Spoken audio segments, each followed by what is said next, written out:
আমাদেরকে এত সুন্দর করে বললেন, আউযু বিল্লাহি মিনাশ শাইতানির রাজীম, বিসমিল্লাহির রহমানির রহিম।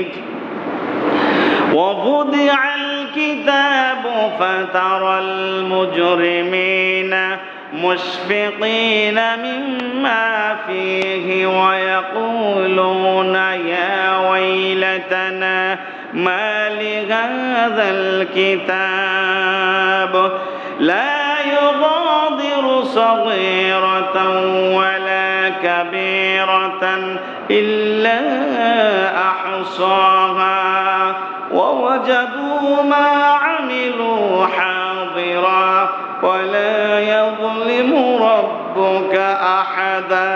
الله أكبر।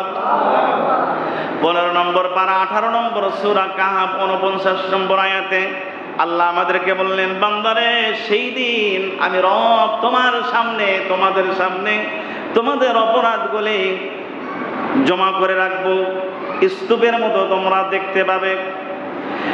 গোপনে করেছো, প্রকাশ্যে করেছো, জোর করে করেছো, মনে করেছো পৃথিবীর কেউ দেখে নাই, আসলে দেখেছেন কে?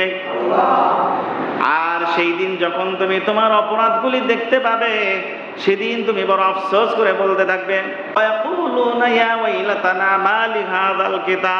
সেদিন বড় আফসোস করে বলতে থাকবে, আহারে এটা কেমন কিতাব রে, লা ইউগাদিরু সাগীরাতান ওয়ালা কাবীরাতান ইল্লা আহসাহা। জীবনে কখন ছোট কাজ করেছি, ছোট অপরাধ করেছি, যেটাকে পাপী মনে করি নাই, যেটাকে আমি পাপী মনে করি নাই। মানে এটা এরকম, রাসূলুল্লাহ সাল্লাল্লাহু আলাইহি ওয়াসাল্লাম বলেছেন, যারা অপরাধী, যারা পাপী, যারা পাপের সাগরে ডুবে থাকে, তাদের নাকের ডোকায় যদি একটা মাছি বসে, মাছিটা এরকম করলে কি হয়ে যায়? চলে যায়, তাই না? অপরাধীরা পাপকে একটা মাছির মতো মনে করে।